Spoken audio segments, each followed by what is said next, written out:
So welcome everyone to the San Diego Innovation Panel put on by the Haas Alumni Network here in San Diego in partnership with the Rady School of Business. The idea for this panel was ignited by a desire to really promote and celebrate some of the great innovations that's happening here in San Diego. So Dina, I'll start with you. You have an interesting background. You're someone who's lived and worked in 4 innovation hubs in the US: Boston, Austin, Silicon Valley, and now San Diego. What do you think is unique to San Diego, and where do you think the biggest opportunities are moving forward?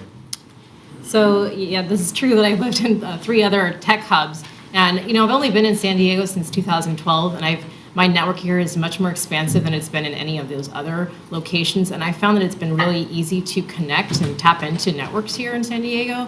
And there are so many events and organizations that will welcome you, and I actually met the founder of Abreos through my network, and I'd only been here for a couple of months. I think that that's really unique. I find that these other locations, they get a lot of attention in the news, but they just don't have an easy way to bring in new people and embrace new people and give them new opportunities.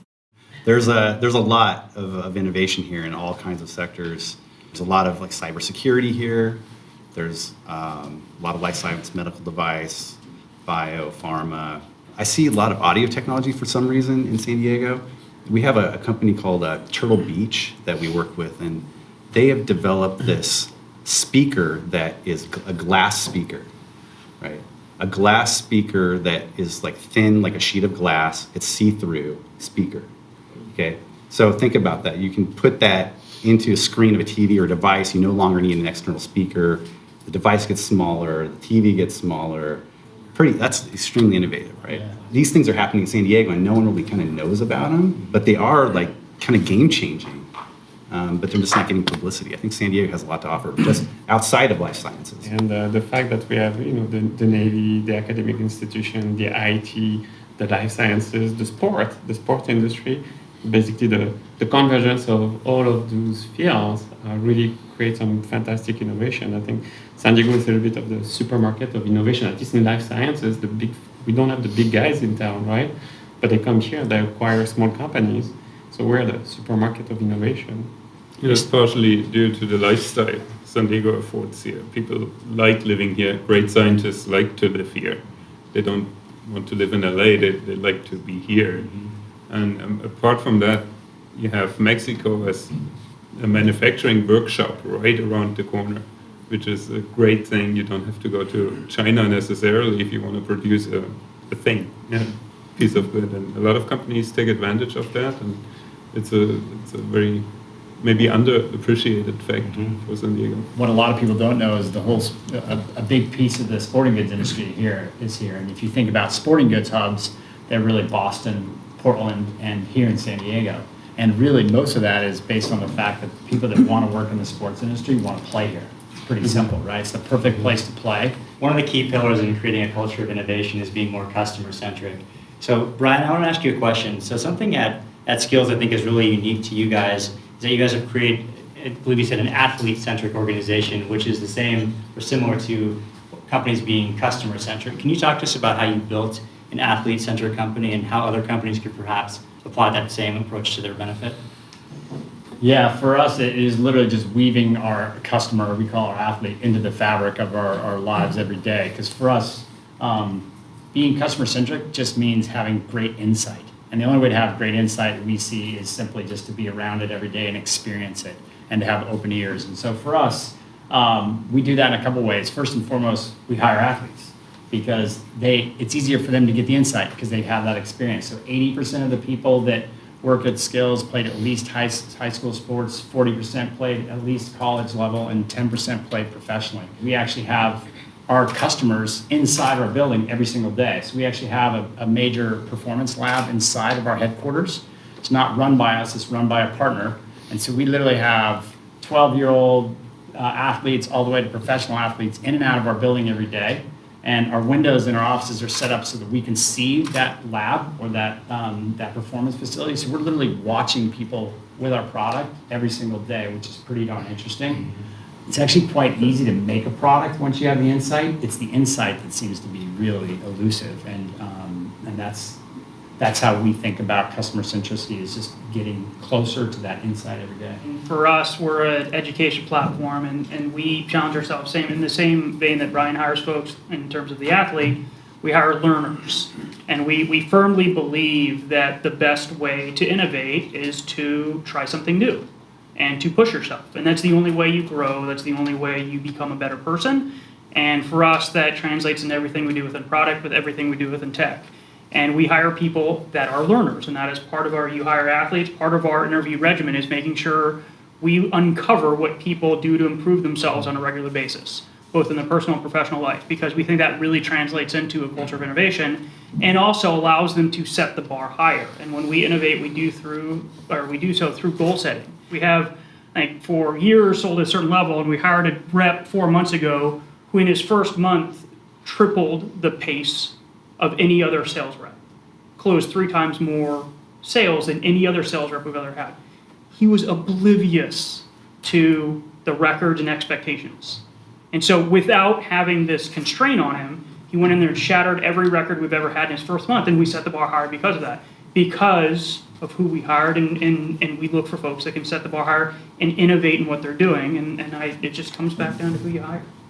If you have a good idea for something, get it done somehow and get it into the hands of your customers as quickly as possible. Like, that's the main lesson that I've learned in IT, and in my prior life in pharma it wasn't really that possible, but in IT it's easy to put a prototype together and have that conversation with your customers, because they give you the best feedback on whether that is something or is nothing. Being able to, come up with a quick change and then be able to test it out on people, even if it's not fully developed, but to have like a seed that you can show people and then, go back to the drawing board and rethink it or rework it however you need based on your customers without creating too many different products. And so that was really important for our company very early on. How are companies using technology to overcome legal and regulatory hurdles? Cybersecurity, obviously, with connected devices, IoT, has become this huge issue. One of the trends that we're seeing a lot of, and it's actually being encouraged by like the FTC and other regulatory agencies, to do security by design. It's really thinking through the design into not thinking about it afterwards. I think a lot of the tendency for startups is to, like, we got to launch this product, right? We got to get it out, get into the market as soon as we can, and we'll deal with the regulatory and stuff later. And in some industries, that's fine, but I think in others where there's these issues with privacy and data, it's becoming a bigger concern where you really have to think about that at the beginning and build it into your initial product. We are a data happy company. I mentioned before, hiring's everything, so we hire a lot of quantitative folks that are really comfortable in the numbers, and we collect data just like any consumer-facing company would on everything about consumers, what they do, what they buy, why they bought it, where they came from, and how long they stick with us. So it is both about understanding the consumer on our side, but since we're a two-sided marketplace, it's understanding who we're matching them with to make sure we're maximizing the margin on that side. And the only way we do that efficiently and consistently grow the company is through innovation and by constantly testing things. This is how we use data when we think about products. So 78% of all goals scored in the English Premier League in the last 10 years were scored in 4 unique places in the goal, right? So if you can simply teach a kid to shoot a ball in those zones, their success ratio goes through the roof. So we've created a product that literally covers every piece of the goal except for those 4 sections, right?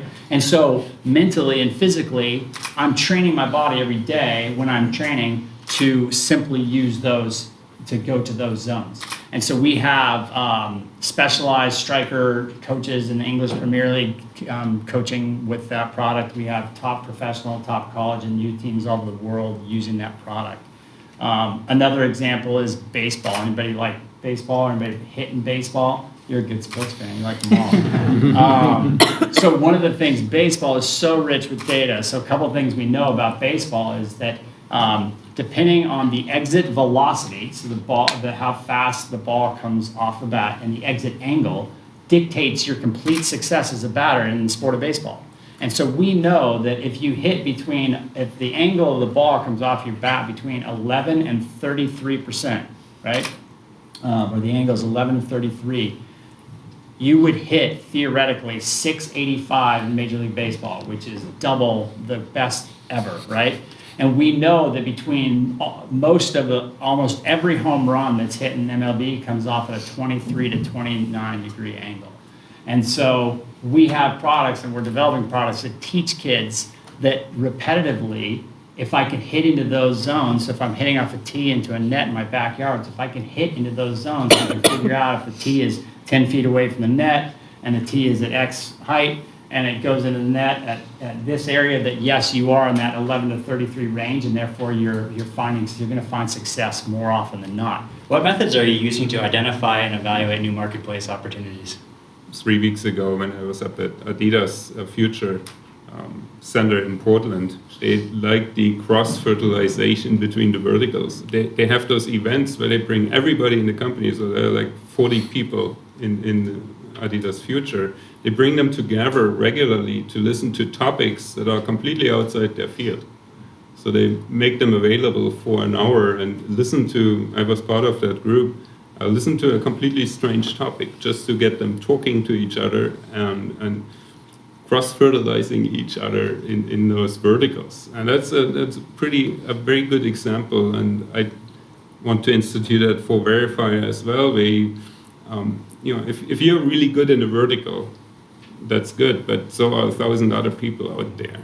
The real difference you can make is if you make the combinations between verticals. And that, for me, that is the big goal that I set for VerifiR as well. We have the benefit of having a big consumer audience, so we watch them more than we ask them. So we'll socialize a lot of our services in new categories and then see what gets picked up, see where traction forms and invest accordingly. And if we see traction in one area, but we can't spend cost effectively to bring traffic in through that channel, we can't pursue it, because we're going to lose money on every customer who comes through the doors. And fortunately, we've got a big enough audience where we can test a lot of things and just watch it happen. We can see conversion rates, and conversion rates are the truth. They show exactly what a customer will do, not what they hope to do. Most survey responses are aspirational. So we see actual, and that's what we rely on to make our product decisions. At the end of the day, the job of the CEO is to enable his people to be the innovators of the company. We have a diverse group of people with different visions. We have a fantastic oncologist who's got the vision to help people. We have the original investor who shares this vision, but who's still an investor. So at the end, you need to have somebody that's, how do you call that? The conductor. that will manage to get everybody to work together and make sure they're not just protecting their vision, but that they are all working together and bringing good people that will help this entire team move in the right direction. I think a lot of companies waste a lot of time sitting around waiting for that incredible breakthrough moment. My experience tells me that innovation comes through a bunch of small tweaks of how do you do it a little bit better and how do you gain that insight. You know that just from being in applications that you're all in, that this is a contribution of many people over many time to kind of get inch by inch by inch, and all of a sudden you've got an interesting idea that usually, by the way, is just better than something else that's already out there rather than incredibly breakthrough. Just trying to better understand your wish list, what are some resources or skill sets that you feel if you wish San Diego had?